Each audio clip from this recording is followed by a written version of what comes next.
감사합니다. 2024년 3월 24일 사랑하는 주님의 백성들에게 주시는 말씀은 우리와 함께 하시는 주님이십니다. 성경 말씀은 누가복음 24장 30절에서 31절 말씀입니다. 그들과 함께 음식 잡수실 때에 떡을 가지사 축사하시고 떼어 그들에게 주시니 그들의 눈이 밝아져 그인 줄 알아보더니 예수님은 그들에게 보이지 아니하시는지라. 아멘. 누가복음 24장 30절에서 31절 말씀입니다. 누가복음 24장의 내용은 예수님이 부활하셔서 제자들에게 보이시고 사명을 주신 후 승천하시는 내용입니다. 자, 그런데 말씀을 자세히 보면 주님의 부활을 우연히 일어난 일이 아니라 주님께서 미리 말씀하시고 모세의 율법과 선지자들의 글과 시편, 즉 구약 성경에 기록된 대로 성취임을 증언하고 있습니다. 엠마오로 가는 두 제자와 11사도에게 다 같이 강조하십니다. 그러므로 주님의 부활을 믿지 못하는 제자들에게 그 자체를 책망하기에 앞서 선지자들이 말한 모든 것을 마음에 더디 믿는 성경에 대한 불신을 책망하고 계심을 보게 됩니다. 엠마오로 가는 두 제자의 눈이 밝아져 주님을 알아보게 되고 마음이 뜨거워지는 가정에서도 나타납니다. 그들은 부활하신 주님을 보았기 때문에 눈이 밝아진 것이 아니라 모든 성경에 쓴 바 자기에 관한 것을 자세히 설명하여 주심을 듣고 깨닫게 되었을 때에 눈이 밝아지고 마음이 뜨거워졌던 것입니다. 주님이 받으신 고난도 이루어져야 하리라의 성취요, 주님의 부활도 이루어져야 하리라 성취입니다. 승천하셔서 영광 받으심도 이루어져야 하리라 성취요, 뿐만 아니라 보내주실 성령도 아버지의 약속대로 이루어져야 하리라의 성취입니다. 주님의 재림도 약속하신 대로 반드시 이루어질 것입니다.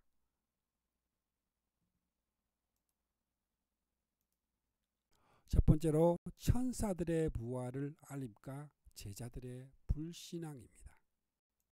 누가복음 24장 1절에서 3절 말씀에 안식 후 첫날 새벽에 이 여자들이 그 준비한 향품을 가지고 무덤에 가서 돌이 무덤에서 굴러 옮겨진 것을 보고 들어가니 주 예수님의 시체가 보이지 아니하더라. 이때 두 천사가 나타나 주님의 부활을 알려줍니다. 어찌하여 살아있는 자를 죽은 자 가운데서 찾느냐? 여기 계시지 않고 살아나셨느니라.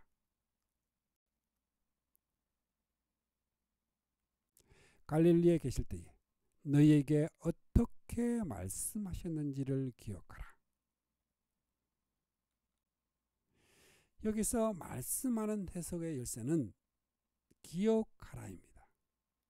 천사들은 주님의 부활을 의외의 사실을 전하듯이 말하지 않았습니다.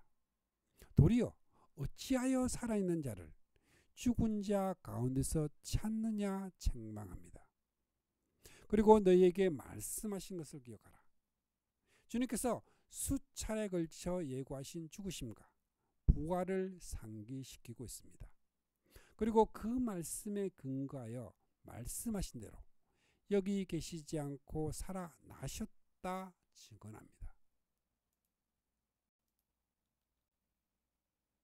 누가복음 1장에서 천사가 마리아에게 예수님의 나심을 예고하고 2장에서는 목자들에게 예수님의 탄생 소식을 듣게 하는 것으로 시작합니다. 이제 마지막 장에서 부활하심으로 복음서를 마무리하고 있습니다. 그런데 예수님의 이 나심 때와는 달리 부활을 알리는 장면에는 두 사람, 두 천사가 등장하고 있음을 봅니다. 자, 이렇게 하고 있는 것은 두 증인의 증언이기 때문에 더욱 확실함을 나타내기 위한 것입니다. 문제는 주님의 말씀을 마음에 담아두고 기억하고 있는 제자, 그 제자가 단 한 사람도 없었습니다.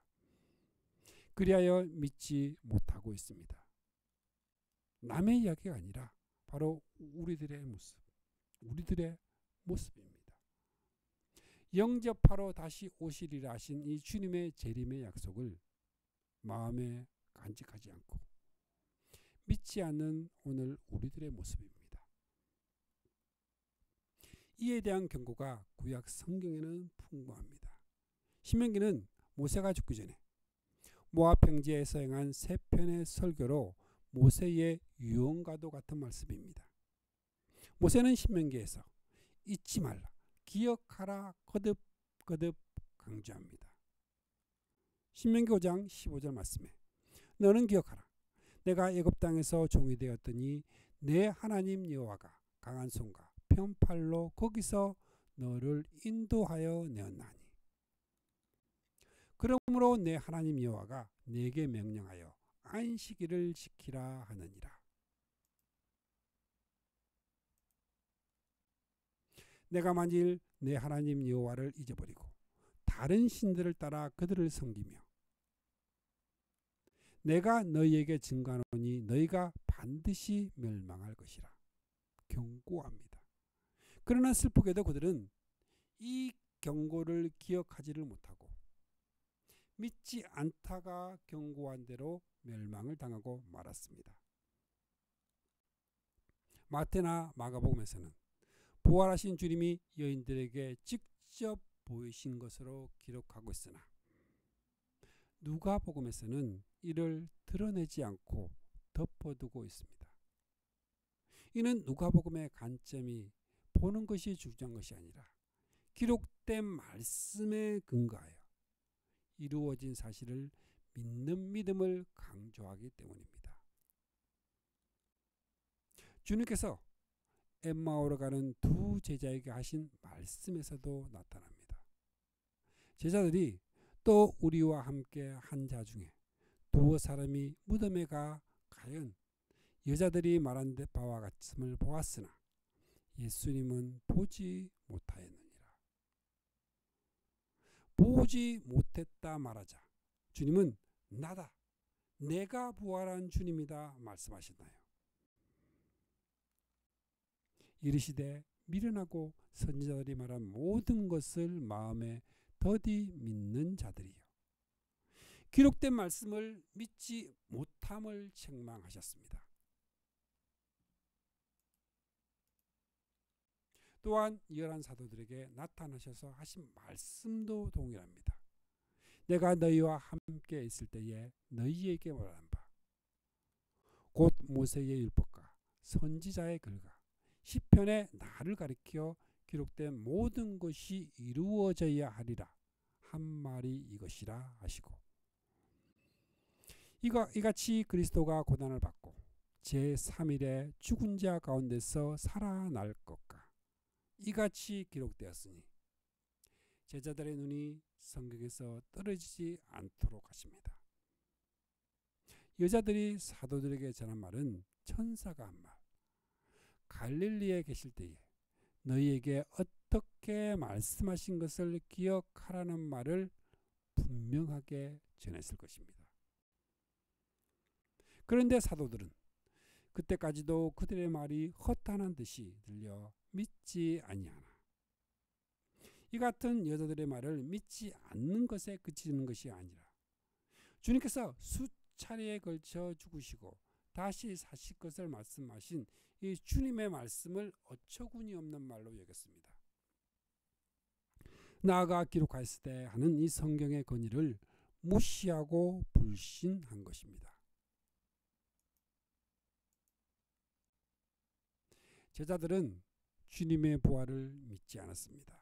첫 번째로 막달라 마리아 및 다른 여자들이 주님의 부활을 알렸을 때 제자들은 그들의 말을 허탄한 듯이 여기고 믿지 않았습니다. 자, 마가복음 16장 9절에서 11절 예수께서 안식 후 첫날 이른 아침에 살아나신 후 전에 7 귀신을 쫓아내어 주신 막달라 마리아에게 먼저 보이시니 마리아가 가서 예수님과 함께 하던 사람들이 슬퍼하며 울고 있는 중에 이 일을 알리매 그들은 예수님께서 살아나셨다는 것과 마리아에게 보이셨다는 것을 듣고도 믿지 아니한지라. 두 번째로 엠마오로 가던 두 제자에게 주님의 부활을 이야기했을 때에도 그들의 말을 믿지 않았습니다. 자, 마가복음 16장 12절에서 13절. 그 후에 그들 중 두 사람이 걸어서 시골로 갈 때에 예수님께서 다른 모양으로 그들에게 나타나시니 두 사람이 가서 남은 제자들에게 알리었으되 역시 믿지 아니하니라. 세 번째로 부활한 주님이 그들 가운데 직접 나타나셨으나 역시 믿지 않았습니다. 누가복음 24장 37절. 그들이 놀라고 무서워하여 그 보는 것을 영으로 생각하는지라.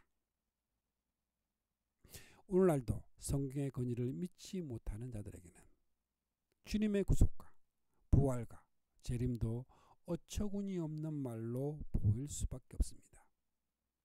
말씀을 믿지 못하게 될 때에 근심하게 되고 두려워하게 되고 슬픔에 잠기게 되는 것입니다.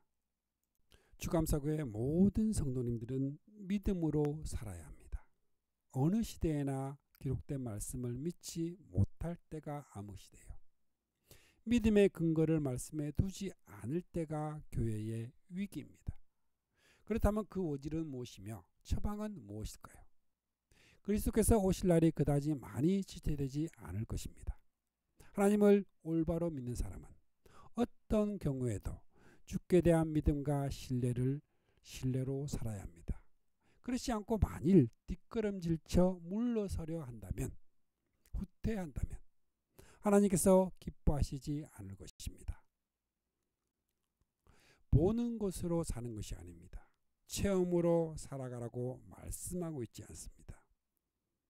눈에 보이는 것이 없고 귀에 들리는 것이 없을지라도 약속의 말씀만 있으면 족한 것입니다. 그 약속의 말씀을 믿는 믿음으로 살아가야 합니다. 약속의 말씀을 믿지 못한다는 것은 다름 아닌 약속하신 분을 믿지 못함과 같은 것입니다. 약속을 믿는 것, 이것이 바로 성경적인 믿음입니다. 이것이 구원에 이르는 믿음입니다. 이 믿음에 이르기 위해서 말씀을 기억하는 묵상이 있어야 합니다. 이제 두 번째로 두 제자와 함께하는 부활하신 주님입니다. 누가복음 24장 13절에서 14절 말씀에 그날에 그들 중 둘이 예루살렘에서 25리 되는 엠마오라 하는 마을로 가면서 이 모든 된 일을 서로 이야기하더라. 자, 여기 누가복음에만 등장하는 감동적인 이야기가 있습니다.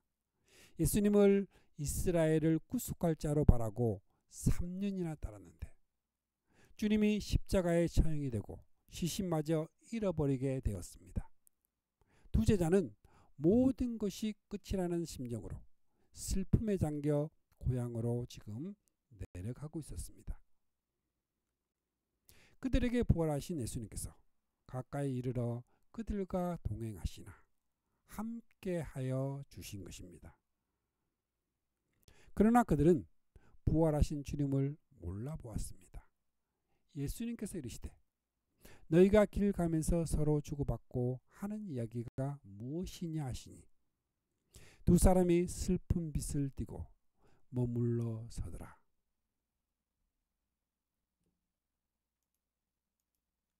무엇이 문제입니까? 그들의 눈이 가려져서 그인 줄 알아보지 못하거늘 주님인 줄 알아보지 못했기 때문입니다. 이는 저들의 문제만이 아닙니다. 내가 너희에게 명령한 모든 것을 그들에게 가르쳐 지키게 하여라. 보아라, 내가 세상 곧 끝날까지 항상 너희와 함께 했을 것이다. 오늘도 우리와 동행하여 주시는, 함께하여 주시는 주님을 알아보지를 못하고 근심과 두려움과 슬픔에 잠겨있는 우리들의 모습이기도 합니다. 자, 그렇다면 무엇이 이 제자들의 눈을 가려지게 했을까요? 이를 알기 위해서는 주님께서 무엇이라 진단을 하시고 어떻게 치료하여 주셨는가를 주의 깊게 관찰해 보면 깨닫게 될 것입니다. 주님의 처음 말씀은 누가복음 24장 25절에 이르시되 미련하고 선지자들이 말한 모든 것을 마음에 더디 믿는 자들이요. 이것이 주님의 진단입니다. 저들이 맹인이 된 원인은 선지자들이 말한 성경 말씀을 믿지 않는 불신앙에 있었던 것입니다. 선지자들은 그리스도가 이런 고난을 받고 자기의 영광에 들어가야 할 것을 예언하였습니다. 주님께서도 이 말씀에 근거하여 고난 받으실 것과 다시 사실 것을 갈릴리에 계실 때에 여러 번 반복해서 말씀하셨습니다. 그러나 제자들은 이를 기억하고 믿고 있었던 것이 아니라 흘러 떠내려 보내고 말았던 것입니다. 그래서 무덤을 찾은 여인들에게 천사는 갈릴리에 계실 때에 너희에게 어떻게 말씀하신 것을 기억하라 일깨워 주었던 것입니다. 성경은 말씀합니다. 하나님께서 우리를 구원하시리라는 놀라운 소식은 모세 당시의 사람들에게도 전해졌습니다. 그러나 이 놀라운 소식도 그들에게는 아무런 도움이 되지 못하였습니다. 그들이 믿음으로 그 소식을 받아들이지 않았기 때문입니다. 그렇다면 주님은 이를 어떻게 치료하여 주셨을까요? 27절 말씀에 이에 모세와 및 모든 선지자의 글로 시작하여 모든 성경에 쓴 바 자기에 관한 것을 자세히 설명하시니라. 이것이 주님께서 치료하신 방법입니다. 그리고 이 방법 외에는 다른 치료 방법은 없습니다. 오늘날은 말씀이 홍수를 이루고 있습니다. 그리고 모두가 다 말씀 중심이라고 주장합니다. 그리고 회중들은 아멘 아멘을 연발하면서 믿습니다 합니다. 모든 것이 너무나 잘 되어 가는 것처럼 보입니다. 주님께서 하신 방법과 무엇이 다를까요? 이에 모세와 및 모든 선지자의 글로 시작하여 모든 성경에 쓴 바 자기에 관한 것을 자세히 설명하시니라. 무엇을 자세히 설명하십니까? 자기에 관한 것입니다. 44절 말씀에서도 나를 가리켜 기록된 모든 것이 이루어져야 하리라 한 말이 이것이라 말씀합니다. 주님의 말씀에는 그리스도가 중심에 있습니다. 예수 그리스도가 중심에 있습니다. 그리스도를 주인으로 삼아 살아가는 삶이기를 부탁을 드립니다. 모세와 및 선지자의 글로 시작하여 모든 성경이라. 이 표현은 구약 성경 전체를 가리키는 말입니다. 44절 말씀에서도 곧 모세의 율법과 선지자의 글과 시편이라 말씀합니다. 유대인들은 구약 성경을 이렇게 분류하고 있었던 것입니다. 주님은 구약 성경 전체를 들어서 자세히 설명하신 것입니다. 자기에 관한 것을 설명하셨습니다. 나를 가리켜 기록된 모든 것을 가르쳐 주셨습니다. 주님은 성경을 구속사라는 이 입장에서 설명을 해 주셨던 것입니다. 이렇게 할 때 성도들은 하나님의 말씀의 진실됨을 깨닫게 되고 믿음의 근거를 말씀에 두게 되는 것입니다.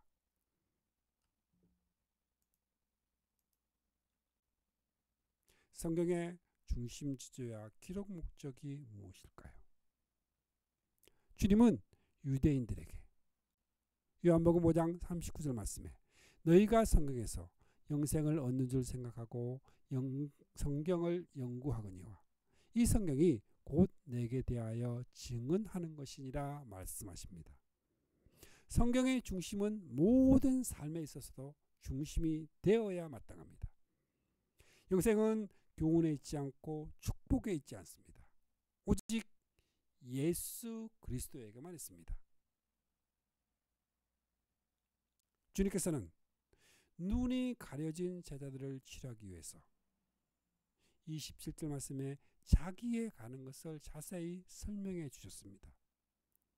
이렇게 하였을 때 31절에 그들의 눈이 밝아져 그인 줄 알아보더니 하고 알아보았습니다.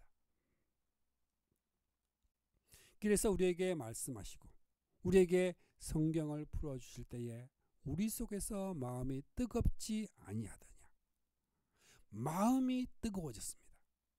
눈이 가려져 보지 못하고 낙심하고 있던 그들은 치료를 받았던 것입니다.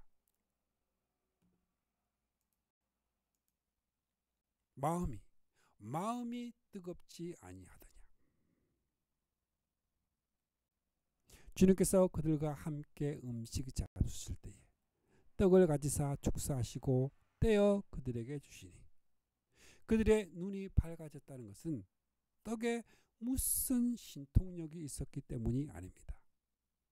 그보다 앞서 모든 성경에 쓴 바 자기의 가는 것을 자세히 설명하여 주심을 통해서 깨달음이 있었기 때문입니다. 떡을 가지사 축사하시고 떼어 그들에게 줄 때에 두 제자는 비로소 최후의 만찬 석상에서 떡을 가져 감사 기도하시고 떼어 그들에게 주시던 주님이심을 생각했을 것입니다. 그리고 말씀하신 것을 기억하게 되었을 것입니다. 이것이 눈이 밝아져 주님을 알아보게 하는 기폭제 역할을 하였을 것입니다. 찬양 우리 함께 걸어가요 들으시겠습니다.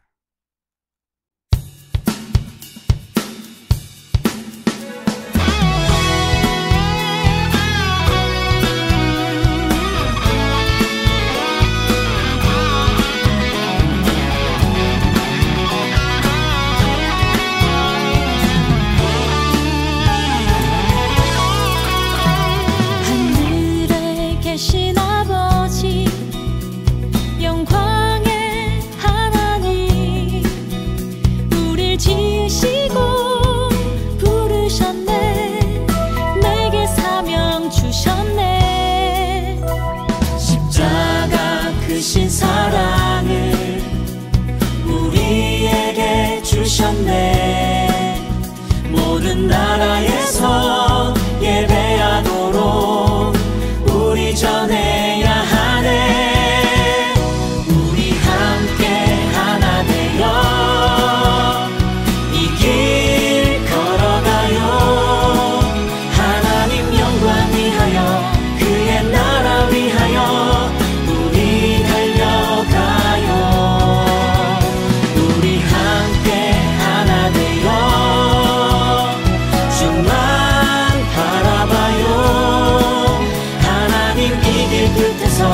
우릴 칭찬하시리. 믿음의 손을 잡고 우리 달려가요.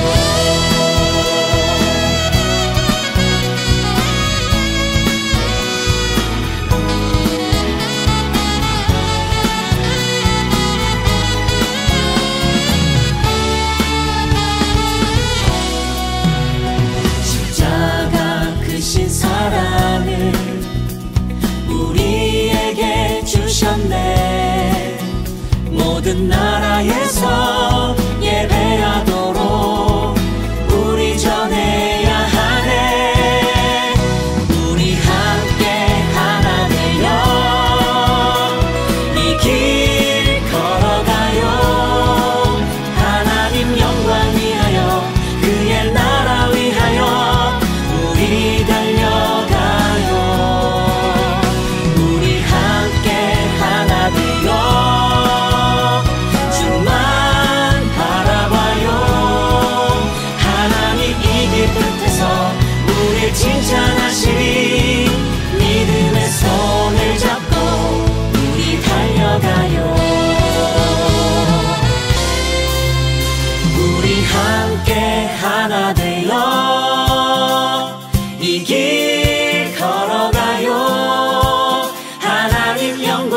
위하여 그의 나라 위하여 우리 달려가요. 우리 함께 하나 되어 주만 바라봐요. 하나님 이 길 끝에서 우리 칭찬하시 믿음의 손을 잡고 믿음의 손을 잡고 믿음의 손을 잡고 우리 달려가요.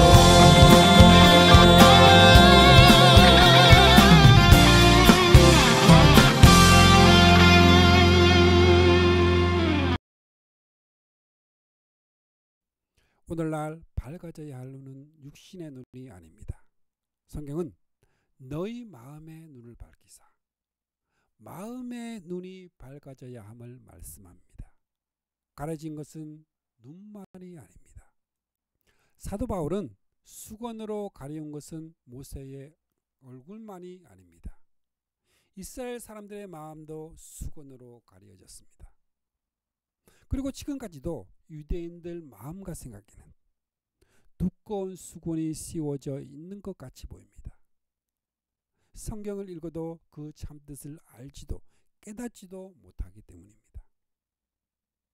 그렇습니다. 오늘까지도 그들은 모세의 글을 읽을 때 마음이 꽉 닫혀 있어 십계명을 지키는 것만이 구원을 받는 길이라 믿고 있습니다. 마음의 수건도 벗어져야 하는 것입니다. 유대인들만 그러했던 것은 아닙니다. 불신자들만이 그러한 것도 아닙니다. 수건이 그 마음을 덮고 있는 자들은 교회 안에도 지금 많이 있습니다. 평신도만이 아니라 성경에서 축복이나 교훈을 보면서 그리스도는 알아보지를 못하고 있는 것은 눈과 마음이 가려져 있기 때문입니다. 그러나 언제든지 주님께로 나올 때 그 수건은 벗겨집니다. 그리스도에게로 돌아가십시다. 주감사교회 모든 성도님들은 말씀을 가지고 주님께로 돌아와서 우리와 함께 하신 주님을 만나시고 함께 동행하는 주님의 백성들이 되시기를 축복합니다. 아멘.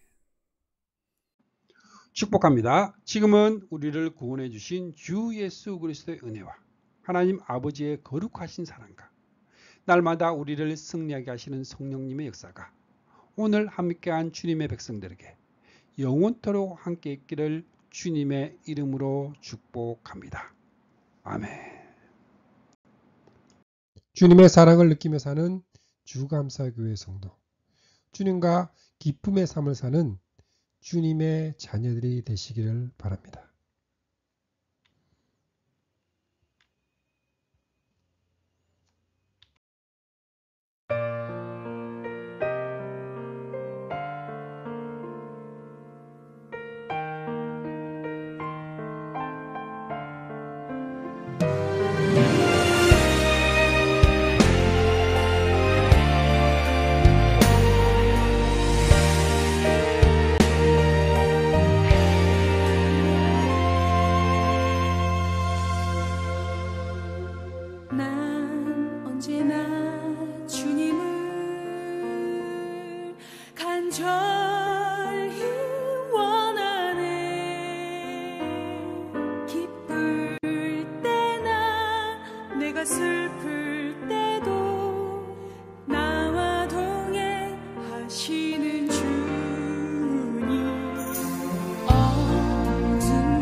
쓰러질 때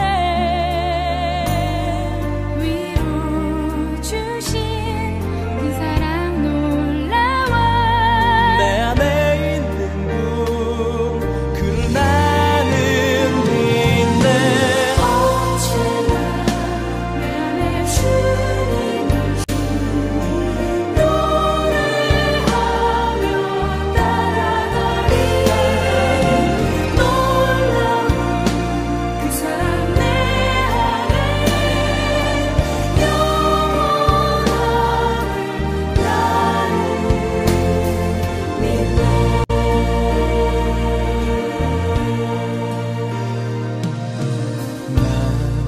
언제나 주님을 간절히 원하네.